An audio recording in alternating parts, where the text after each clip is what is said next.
Hi friends, welcome to R G குக்கரே.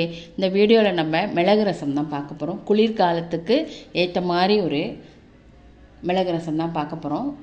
சின்ன size நெல்லிக்காய் size புளியை கொஞ்சம் நேரம் ஊற வச்சுட்டு நல்லா பிழிஞ்சு எடுத்து வடிகட்டி ரெடியாக வச்சுக்கணும். 2 பழுத்த தக்காளி, 2 ஸ்பூன் மிளகு, 1 ஸ்பூன் ஜீரகம், 1/4 ஸ்பூன் வெந்தயம், 1/2 ஸ்பூன் பெருங்காயப்பொடி, கொஞ்சம் கருவேப்பிலை, 4 பல் பூண்டு, 2 மிளகாய். அப்புறமா எப்போவுமே ரசத்துக்கு நம்ம நெய்யில் பண்ணினோம்னா தாளித்து கொட்டி எல்லாம் பண்ணோம் நல்ல டேஸ்டாக தான் இருக்கும். அப்புறமா 1 ஸ்பூன் நல்ல டேபிள் ஸ்பூன் நெய்யை விட்டுட்டு 1/2 ஸ்பூன் கடுகு போட்டுக்கணும். கடுகு போட்டு கடுகு வெடித்த அப்புறமா ஜீரகம் 1 ஸ்பூன் ஜீரகம் போட்டுக்கணும். அப்புறமா கொஞ்சம் கருவேப்பிலை, 2 மிளகாய், அதுக்கப்புறமா இந்த வெந்தயம் 1/4 ஸ்பூன் வெந்தயம் வச்சுருக்கோம் இல்லையா, வெந்தயம் போட்டு நல்லா அது வறுக்கணும். வறுப்பட்ட அப்புறமா பெருங்காயப்பொடியை போட்டுட்டு அதுக்கப்புறமா தக்காளி வச்சுருக்கோம் இல்லையா, நல்லா கையில் நல்லா மசிச்சு விட்டுட்டு தக்காளியும் போட்டுக்கணும்.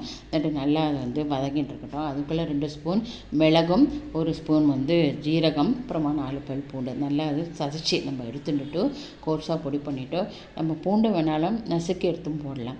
நான் மிக்சியில் திருப்பிட்டேன். அதையும் போட்டுட்டு நல்லா 2 நிமிஷம் வதங்கின அப்புறமா நான் இந்த மிக்சியில் இருக்கிற அந்த மிளகு ஜீரகம் ஒட்டின்னு இருக்கோம் இல்லையா, அது கூட கொஞ்சம் 1 கிளாஸ் தண்ணி விட்டு அலம்பி எடுத்து அந்த தக்காளியில் விட்டுட்டேன். அது நல்லா ஒரு பச்சை வாசனை போக 2 நிமிஷம் நல்லா அது கொதிக்கட்டும். அது கொதி வந்த அப்புறமா நம்ம அந்த இது எடுத்து வச்சுருக்கோம் இல்லையா புளி, அந்த புளியை கொடுத்து அதில் எடுத்து புளி தண்ணி அதில் விட்டுறணும். அப்புறமா 1/4 ஸ்பூன் மஞ்சப்பொடி போட்டுக்கணும்.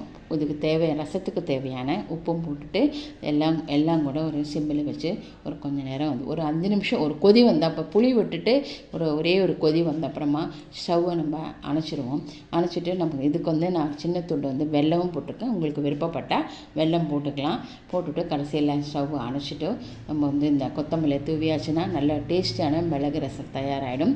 இது சூடான சாதத்தில் இந்த ரசத்தை விட்டு நம்ம தொட்டுக்க உருளைக்கிழங்கு கறியோ அப்பளமோ எதையோ தொட்டு நெய்யை விட்டுட்டு போட்டு தொட்டுன்னு சாப்பிட்டோமா அவ்வளோ டேஸ்ட்டாக ரொம்ப நல்லாயிருக்கும். இந்த வீடியோ உங்களுக்கு பிடிச்சிருக்குன்னு நினைக்கிறேன்.